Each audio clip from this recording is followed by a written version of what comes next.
right, welcome back everybody to the TNEC cast. Your boy Shuff with the Weapon K, and you notice we have a familiar face to me, a new face, and Chrissie. We will introduce her in a second. But our reminder, we're on episode 16. So again, thank you everybody for tuning in and tapping in with us. Also, please do not forget, subscribe. Yes, we are getting closer to our goal. We only have like 2 more weeks to hit that goal of hitting 300 by the end of the month. Kay set that goal out. So please, we've been posting videos. We've had people say that they don't know how to subscribe. So just click that button and subscribe. That's all I got to say for this part. Kay, how you doing, brother? I'm chilling. Prep going nice. I'm chilling. I'm super excited for this episode. This is our first time meeting Chrissie, my first time meeting Chrissie, and I really want to know the ins and outs of the bodybuilding industry, with me still being a rookie. So first things first, if you want to introduce yourself to the people, where you're from. You said you competed, so I want to know about your competitive Yeah, history. Absolutely. Yeah, so Chrissie, I'm here actually in San Antonio. So one of the owners of the Natural Fit Federation. So as you did say, Kyrie, I started as a competitor. So without getting too super boring, always kind of a competitive athlete all through high school and college, high school track and college track athlete, and then just kind of needed something different. I was tired of the running and tired of things. And funny story, he may say something about me introducing this. Isaac, I don't know if you've heard this story or not, but Larry actually challenged me to a show. And that's kind of how we met. So we met at work in our real job, as I like to say. And we kind of set the challenge for each other to start competing because it was something different. So 2013 and 2014, we competed always in the natural sector because it just made sense because we were natural athletes or natural people, if that makes sense. So started first show actually we did was the Super Show. So the NFF Super Show used to be a 2-day show. Started that in 2013 and then 2014. In 2015, we were approached by Miles Stovall, who's a lot of natural athletes probably recognize his name. He's pretty well renowned throughout Texas, obviously, but has even competed internationally in the natural sector to take on Alamo Showdown Classic. So competed 2013, 2014, started a business, took on a show in 2015, and late 2019 became the owners of the Natural Fit Federation. So it's primarily based out of Texas now, but as you know, 2020 was kind of a crazy year, so we transitioned in 2019 as owners, and we're super excited. And then bam, here comes COVID. And it's like, woohoo, what did we do? It's like, what are we thinking? What are we, how are we going to do this? But luckily we were able to keep four of our shows on the calendar. So we had kind of August through the end of the year last year to kind of get our momentum going into this year. So that's who a little bit about me, I guess. Like I said, Larry and I own the federation now, and then are promoters of some of the shows as well. Why did you stop competing? Was it you saw like the business side and you were just like, I want to do that? Yeah, a little bit of that from that perspective, and just really just the time it takes to kind of truly do the promotion and the federation stuff. It became a priority to us to kind of focus more so on the athletes, as opposed to kind of, I don't want to say it's selfish to be a competitor. I don't want it to come across like that, but it was very challenging to do all of it, if that makes sense. To be a competitor, be in the gym 2 to 3 times a day, try to promote shows. At the time, we were actually running Mind Body Fuel, which is kind of our home base or our kind of main LLC, where we trained and prepped clients as well. So full-time real jobs, like I tell Isaac. Promoting shows. So primarily we had Alamo Showdown Classic was one that we've had since 2015. So that was our kind of bread and butter, if that makes sense, as well as prepping athletes to compete. So it was a lot. And unfortunately, I think individually and myself, like I just kind of fell off the wayside from the competition side of it. I started to care and try to work a little bit more towards others versus self, if that makes sense. Isaac, I know you're a coach and you're still kind of getting that competing bug and still doing some of that stuff, but it's really hard. And then we have a 3-year-old as well. So kind of throw that in the mix. Yeah. So kind of throw that in the mix. It was kind of prioritizing, right? So it's kind of on, family kind of first, obviously, from that perspective. And then it became federation on top of that. So yeah, maybe one day I can get back in that masters. Yeah. I know we've talked about it. We've talked about it. Yeah, we talked about it. But I competed. I started in figure, and then actually competed in women's physique. So that's kind of where I was from that perspective as a competitor. But if the stars align, we'll be back there someday. Hopefully, get some more championships. So absolutely. What made you fall in love with natural bodybuilding? It's honestly all I kind of knew. I was introduced to that first. We just picked something that kind of fit on the calendar for the time frame and something local, so we didn't have to travel. So like I said, the Super Show was one that Larry had actually attended a few years prior, and just kind of liked the concept of it. And for me personally, I knew I probably couldn't stand a chance against those that potentially kind of use like those enhancing, right? The PEDs, the performance enhancing drugs and things like that. And it was just all about fun. So for me, it was just kind of finding what worked on the calendar. I mean, I hate to say that, but what worked on the calendar. Super Show has always been kind of a July show. So you kind of get ready for the summer, right? You look really good through the rest of the summer. You go on your vacations and you do your thing. And that's just kind of where it's been. And honestly, a money perspective too. Some of the other federations can get pretty expensive with crossover entry fees, with membership fees and things like that. And we just found that, this was kind of the right place for us at the time. So what's a day in the life of an owner of a federation like the NFF? Like, is it extremely busy? Does it have its moments? Like, tell us about that. Yeah, so it has its moments. I think as as an owner and promoter, I would say it's probably more stressful as a promoter, to be honest, for me personally, because those are the athletes that reach out. So we try to be very approachable. So if you ever kind of come and do one of our shows, we will know you before you recognize us. I can promise you, everybody that comes to the registration table, we know your name, whether it's because we've stalked you on Instagram or Facebook. I mean, to be truthful, right? That's just kind of how the game is played from a social media perspective and things like that. And we try to be very approachable. So I would say it swings as we get closer to the show. So for example, I know we're going to talk about this later. We're about 3 weeks out from our next event, which is Dallas Showdown Classic, which is one that we, Larry and I, actually promote as well. So not only are we responding to the athletes in that show as far as, hey, when do I tan? When do I do hair? Where's the host hotel? Things like that. We're also trying to stay in communication with the centers, right? COVID, we're coming off of COVID, things are getting better, but it's, what are the guidelines? What are things like that? And from the day-to-day, it's really just getting our name out there. So that's kind of the thing for us right now is really, we feel like this is kind of our first full year as owners of the NFF. As I mentioned, we kind of transitioned in late 2019 and then of course 2020. So our goal right now is really just getting our name, getting our faces, getting our athletes out there and promoting and doing our best to promote the brand. So I honestly feel like Larry does a little bit more of the federation business to business, where I do a little bit more from a promoter side, if that makes sense. So we tag team it. We tag team approach that role as best we can. All right. Final question before I give it to Isaac. Yeah, no, you're good. Did you fall into how can I explain this? So whenever you notice that, I want to go the business side of things, did you just fall into place of like, that's where your passion was? That's where you wanted to end up? Or is this an open door to take you somewhere else?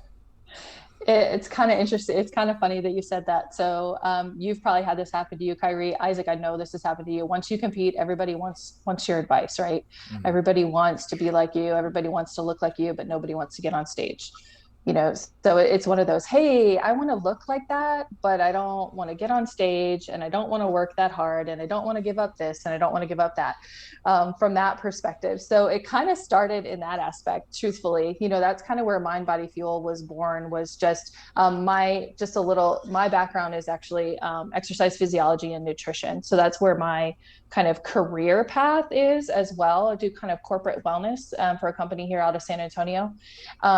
And so it's kind of been in my blood as far as that goes, as far as the athlete side, obviously coming through from high school and college, and then just kind of that exercise science and kind of that nutrition background. So I fit in from that perspective. I've never honestly thought of myself as ever owning a business. I never thought it was something feasible to me, if that makes sense.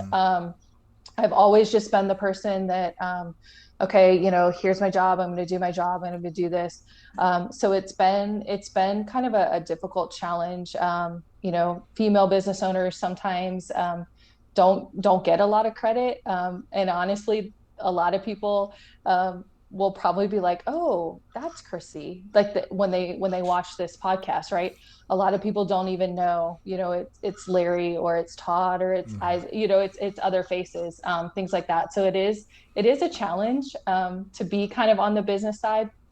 And I think some of that is because not that we're trying, or not that I'm trying to kind of hide, but it's not about me. At the end of the day. So from a business, it's, we run the trains, do the best we can. I don't care if you know my name. I don't care if you recognize my face, but I'll be sure that I will recognize you every time you step on my stage, or every time you come to one of my workshops, or, every time you send me a message, I'm going to know, exactly who you are from that perspective. But yeah, I never really thought of myself as here. And it's funny because we actually have been talking about, hey, what are we going to do in the next 2 to 3 years? How do we grow the NFF? Where do we go? And I'm like, 2 to 3 more, some of those days it's just like, oh my goodness. And then it's like, well, 6 years from now, I'm like, oh, whoa, let's go back. Let's get through 20. Me personally, I'm very, short-term goal person. Like I have to have it in writing, and I have to see it in front of me. Larry is much more longer, like further out, longer visioned. I'm like, look, we've got Dallas in 3 weeks. What's our goal for Dallas? Right. And then what's our goal here? He's like, okay, I get that, but we still need to have those conversations on the 2 to 3. So from a business perspective, I'm definitely learning as I go. Again, it's been a challenge for sure, but it's been fun. This probably never would have happened if I was just a competitor necessarily, right? Or just some different things to be able to be out there and bring light to people that there's other opportunities out there for you. And how do we get that across to people? How do we make them feel comfortable, even from a business perspective, right? And not to say I'm the best business person in the world, but with background in, exercise science and nutrition, there's a lot of people that reach out, hey, I want to start, hey, I want to start my own gym, or hey, I want to do this. And it's kind of cool to have them reach out, because they know that that's what I've done all my life, to ask for advice. And again, it's not a place I ever really envisioned myself being, to be honest. But it's been fun. It's been challenging. There's been several conversations of, who's going to sleep on the couch, and who's going to, from that perspective, who's going to go here and who's going to go there, and who's going to contact that person that's really mad because something went wrong, right? It's like flip a coin when they reach out. Don't like judges' feedback, or don't like, that, the show time is at this time versus this time, or don't like their tanning appointment and things like that. There's always that fun stuff that comes up as well to deal with. And it's usually me that gets those, but one day I'll long straw, and one day we'll flip roles. But yeah, but I think it's worked out really well. It's definitely something I probably couldn't do on my own, but it's been fun. It's been fun for sure. What you got, Isaac? So speaking of fun, we have the Dallas Showdown, which it's something that I say because I'm a sentimental person, but there's a reason behind my sentimentality. So this show is where I went pro. So it always this show for forever and ever is always going to be special to me. So Dallas Showdown, coming up 3 weeks out. tell us a little bit about the show. Tell us what the athletes can expect, and any other little nuggets about the show that you want the people to know. Sure. Yeah. So Dallas Showdown is actually in Grand Prairie, Texas. So June 5th. This is our second year in Dallas. So the NFF has always been kind of strong in San Antonio, Houston, and Austin area. But Larry and I noticed last year that we weren't tapping into that kind of Dallas, Oklahoma area. So put some feelers out there. Nobody wanted to necessarily jump in Dallas. It's foreign territory, right? Yes, it's Texas, but not being there, it's kind of foreign territory to us. So we decided to kind of throw the show on the map. But so Dallas, June 5th. Yeah, one thing that you can expect, we do straight through format shows. So for those of you who aren't familiar with that, it's something, again, listening to athletes' feedback. A lot of times shows will do pre-judging, then you got to sit around for 4 or 5 hours, come back 6 to 7 o'clock at night. And then, you might be there till 10:30, 11, midnight, just kind of depending on the size of the shows. And one thing we noticed as competitors, one of the shows we did, I'll never forget, it was like 11:30 at night. It was in Austin. The only thing open after, and y'all are athletes, so you know how much eating a meal after means. Yeah. The only thing open was HEB. HEB. HEB. So we went through and I think I got some chocolate milk. I think we got like a bag of chips. And of course we're out of town, so we're at a hotel. So it's not like we're even like, it's like, what can you throw in a microwave, right?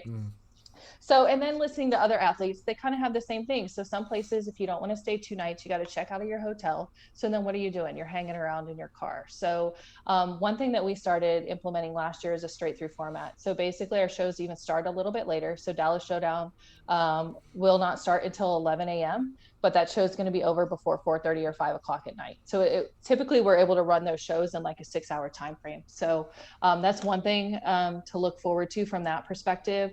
Of course, from a judging perspective, our head judge does a phenomenal job of giving athletes time on stage. You will probably be up there, and Isaac knows this, I'm not exaggerating, minimum of 5 minutes posing. And a lot of times, you get your 30 seconds of fame from that perspective. Another thing that is super cool is our judging. So with our judging, our judging is done electronically. So once the judging is complete by Sunday morning, you can go in and see all of your scores from every single judge and a critique in the system. So it's full transparency, right? There's no hiding. So, a lot of times people have conversations around, well, I'm going to use Isaac, for example. So let's just say Isaac used to be my prep coach. We had a big fight, blow up, right? He's at the judges table. What's he going to do? Is he really going to judge me as a 1, even if I'm a 1, or is he going to judge me as a 5 if there's 5 on stage, right? So one thing that's nice about the transparency is the high and low scores are kind of thrown out, and you're able to kind of see where you rank in 3 different categories as well. So it's not just one score. So it's not just Kyrie, you're number 3, and that's all you're going to see across the board. It's going to be, you might be number 3 for symmetry, but you might be number 1 for muscularity and conditioning. You might be, number 2 here, and then it's going to level out. So you'll see 3 scores from 5 judges, and then you'll see those average out. And then of course critiques. Our judges also stay around after the show. So you can come up to them and get live critiques as well. So it's one thing that we kind of pride on, is the transparency of how our judging is done, the ability to get to the judges right away. And like I said, everything's done in a computer system. So there's no, paper or anything like that. You have the access to it at any time. And you could go back, Isaac can go back to every show that he's done with the NFF and see his scores and kind of go from there, right? And I'm sure he does. Exactly. I'm sure he does. But you can kind of go in and see, comparison and things like that. If you really want to dial in and focus on things, you pull those critiques up and have that from perspective. A lot of ours too, like Larry and I are big swag people. So, ladies, we're sponsored by Kay's Jewelers. So you're going to walk away with not just a medal, but, most likely you'll walk away from bling. Because again, it's more so about the athletes. food backstage, whether it's pizza or donuts. I know Isaac brought donuts to his show the other day, the last time he competed, but things like that, again, for us, it's not about becoming rich, right? It's about the athlete, and how do we showcase the athlete, and how do we make them, how do we make them proud of what they've done, and how do we give them the time to show off the hard work. Some of these guys have been possibly prepping, not necessarily in prep, right, but preparing for a year. 2020 messed a lot of people up. So we've got some people that were kind of ready to go in 2020, right? And then it's like, okay, here comes COVID, and we got to kind of lay off of things. And now they're ramping up again. So we're kind of, year two. So a lot of these people have put a lot of time, a lot of these families have put a lot of time and energy, right, into competition prep. And so the main thing for us is for the athletes to have the opportunity to showcase that. Give them their time on stage, because they and their families who are sitting in the audience to cheer them on deserve that for sure. So speaking of athletes showcasing, so we have a lot of people that are amateurs that are looking to get to the pro ranks. Talk about how any of the athletes that are on stage in in Grand Prairie at the Showdown, how can they get their NFF Pro card, and what does that mean? Sure. Yeah. So as an NFF Pro, you make money. So first and foremost, you do get paid if you're finished top 3 in a pro show. So the way it works with the NFF is for our open or masters classes. So we do not award pro cards in novice, but if you compete in open or masters and your class meets the qualifications, which is 5 total. So a minimum of 5 competitors in your class or in the overall. So class meaning kind of overall. So bikini and things like that, and figure a lot of times, we can split by height, if that makes sense. So height classes. So as long as there's an overall of 5, then if you are the winner there, you are qualified to become a pro. Since we are a natural federation, we have kind of a 2-step approach to kind of our drug testing policy. So all of our athletes are polygraph tested. So before you even get on stage, you have to pass a polygraph, and that's typically done either Thursday or Friday. So the night before the show.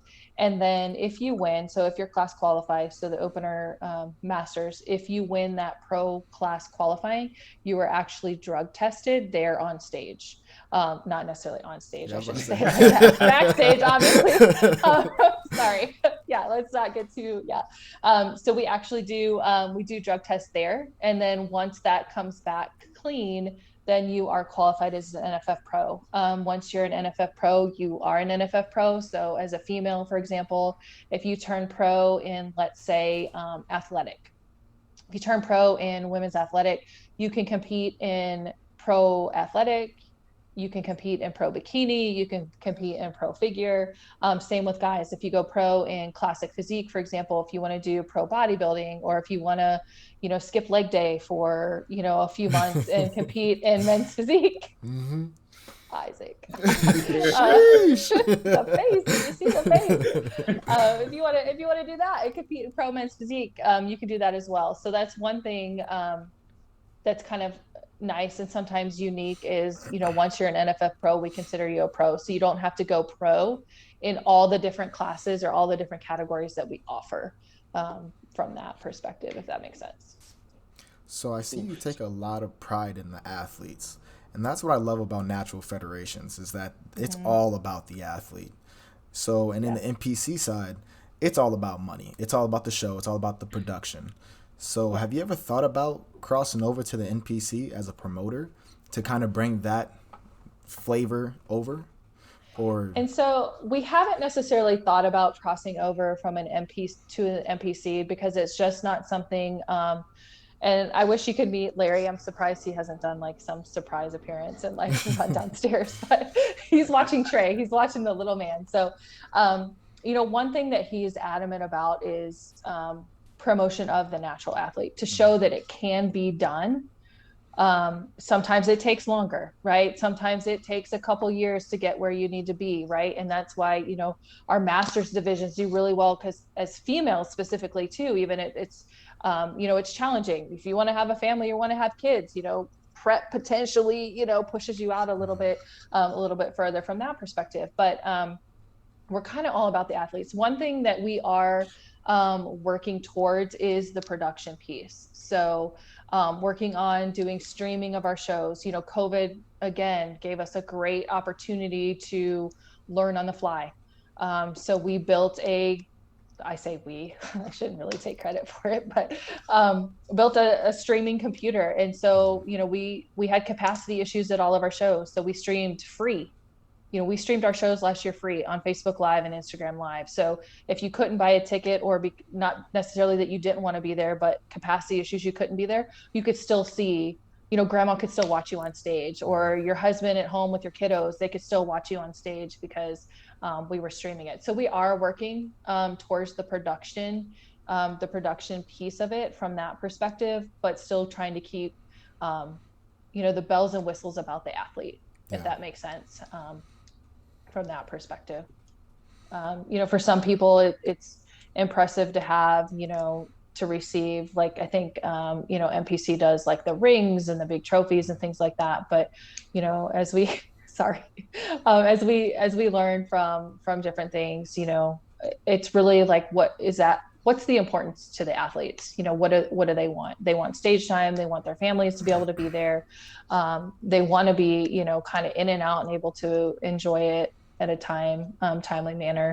You know, we even ask, as silly as it sounds, like, hey, you know, what type of t-shirts? We do, you know, t-shirts for our show, right? Y'all cut the sleeves off of our shirts. So Dallas Showdown, I'm going sleeveless. Like, I'm tired of y'all cutting my shirts up.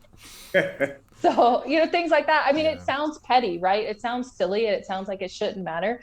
But it's like, if I want my brand out there, I have to provide them with what they want, right? So it's great to have a t-shirt and all, but if they're cutting it up and losing half the logo because they're, you know, cutting the sleeves off and things like that, then it's not doing us any good. Never cut the sleeves off of a shirt. From a promotion. Girls do it all the girls do it all the time. The short sleeve shirt. So for Dallas, we're going sleeveless.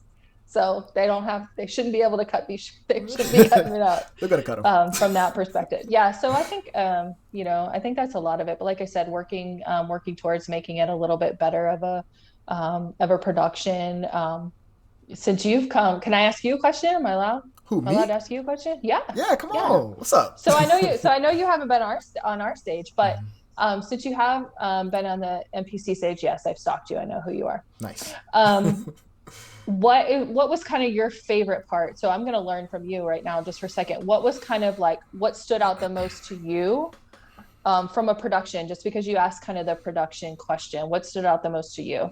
So I can only speak for the OCB, right? So when I was in the OCB show, backstage, everyone was clicking. Everyone was talking. Everyone was having a great time. NPC, no one was talking. Mm-hmm. You know what I mean? It's that hard ass mentality. Yes. Production side, the lighting, the background, the prizes, and just the environment, the atmosphere. It feels like there's so much more on the line than at a OCB show where it was just like everyone's friendly, da da da da da da da da da. So I guess it's the entire. I don't even know. You know what I mean? I guess it's just like the photographer killed it.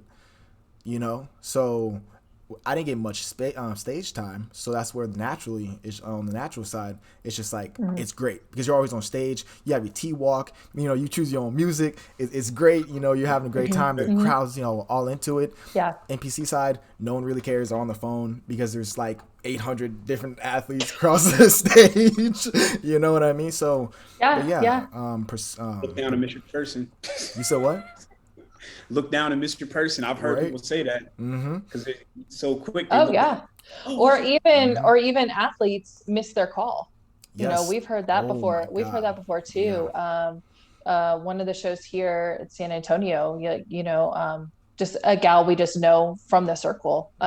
She was supposed to do figures. She ended up having to do bikini because she missed her figure call. So they tied up her suit. She already had the heels. So they tied up her suit, but she was like, dang, I paid, I'm going to get on stage. So they let her compete in bikini versus, because she missed her call for figure. Because to your point, it's just so, nobody's talking to anybody. It's, if you're not in that right place, you've got like 30 seconds to go. Yeah. Okay. That's interesting. No, thanks for the honesty. Yeah. And that's one thing too, trying to get in these theaters, because the theaters and things like that, they've got the backstage, right? So they've got kind of that production feel. They've got the lights, they've got the sound, from that perspective. So it's trying to get in those venues that allow for the production to be a lot easier as well, so that it becomes more of a show, if that makes sense. What goes into choosing a venue? Location first, like honestly, Dallas was a challenge for us because we're in San Antonio. So Googled a lot of places, drove up one, couple days and literally drove around and theater hopped, as I like to say, and kind of found, from a promoter perspective, a lot of times cost.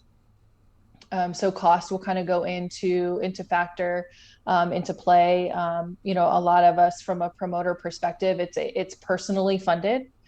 So the NFF, or a lot of federations, I'm assuming, don't necessarily fund kind of the shows from that perspective. So as a promoter of the show, your pocket is responsible. So I think financial plays a big factor. Location would probably be the next as far as choosing, and then of course the kind of the calendar. So we really have to watch the calendar to see, you're here, you guys are all here in Texas, there's a show every weekend somewhere in Texas, either OCB, NPC, NGA, GBO, NFF, WNBF is coming down. So it's one of those two that we try to make sure that, we stay away, or, try to give the athletes the opportunity to kind of choose what fits for them. So, but yeah. So are you in the talks? Cost is probably the biggest. Yeah. To get like a stadium, like the Texas Cup was like in a dome. Where was it? It was in a Waco Convention Center, right? It was in the Bell County Convention Center. The Bell County Convention Center. It was really Bell County Convention Center. Okay. So ironically enough, there was a gun show going on at the same time as a bodybuilding show. The same exact time. So ironic. The gun show jokes were just so they flying. Just had kind of like an exhibit hall. Yeah. Mm-hmm. Okay. Yeah. So, one last question.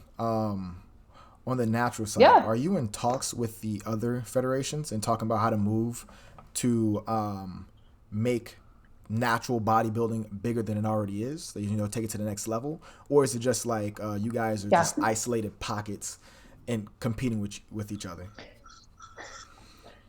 It's a little of both. I think it just kind of depends. So for a lot of us, it's a matter of, we're kind of all over, right? We're kind of all over the country. NFF right now is specific to Texas, but if you look at, GBO Naturals is spreading out kind of globally a little bit more. There's NANBF, SANBF and Georgia and things like that. So there's several different federations. We've had conversations with them. It's just finding the right balance. So we have what we call like alliance federations that if you're a pro, an NFF pro, they will accept your status as a pro towards them if you purchase their membership. And then we have other federations that don't, that are natural federations that want nothing to do with you've got to go, you've got to go pro. You've got to go pro here. IPE, NANBF is one that is an affiliate of ours that will accept our pro status. GBO Naturals is another one that will accept NFF pro cards. And so there's a fine balance for some. Unfortunately or fortunately, some want to just absorb and take over. To be, fully transparent, they want it to be all about them. And so our struggle is, how do we, exactly what you said, how do we work together to get the natural out there without pushing someone aside? So how do we as the NFF potentially reach out to another one, still have the NFF in Texas, right? But maybe we're this big overarching natural umbrella that NFF is in Texas, somebody else's natural federation is over here, or somebody else's is here. And then we all fall under this arching umbrella. But it's definitely a challenge from that perspective, because We all do things a little bit differently. I mean, there's testing to all of it.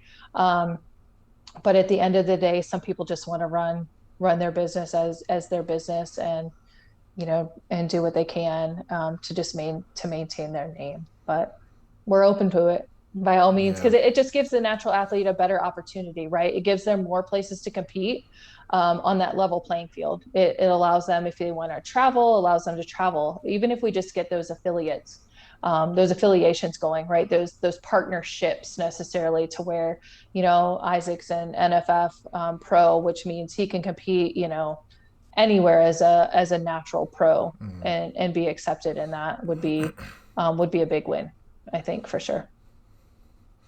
Any other questions? Isaac can correct me if I'm wrong, but no, I'm pretty sure he'd like to go everywhere. That's what I do. I mean, because that kind of leads into my next question, but that's, that, from a personal standpoint, that's what I'm doing. I love to travel to different states and, things like that. So I'm doing other organizations outside of it. I mean, I've already done NFF show, GBO shows this year. So been doing my travel shows this summer, and and moving around. I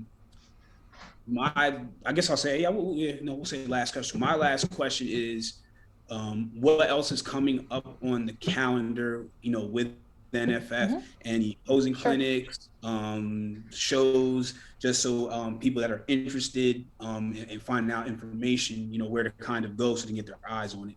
Yeah, absolutely. So I guess up next, like 4 days from now, we actually have a posing camp in Austin. So coming up May 22nd, there's a posing camp in Austin, would be the next thing. And then, of course, Dallas Showdown Classic is June 5th. Our calendar is up to date. So we're naturalfitfederation.com, or on Instagram. If you guys are more Instagram people, it's Natural Fit for Life is our Instagram handle, where we have the calendar and things like that. But we've got shows coming up. June 5th is Dallas Showdown Classic. Then the next will be the NFF Super Show, which is July 24th out of Austin. Then we go into Houston, September 18th for Poseidon Classic. We are here, Kyrie, in San Antonio, hint, hint. October 16th. October 16th. It's before the holidays. You can't even say nothing. We're done. We wrap it up before the holidays. You can't use that excuse even before Halloween. And then we finish the season back in Dallas for the Texas Classic on November 20th. So we'll be back in Dallas. That's what we got. We got 5 to go. Almost. 5 to go. Nice. 5 to go.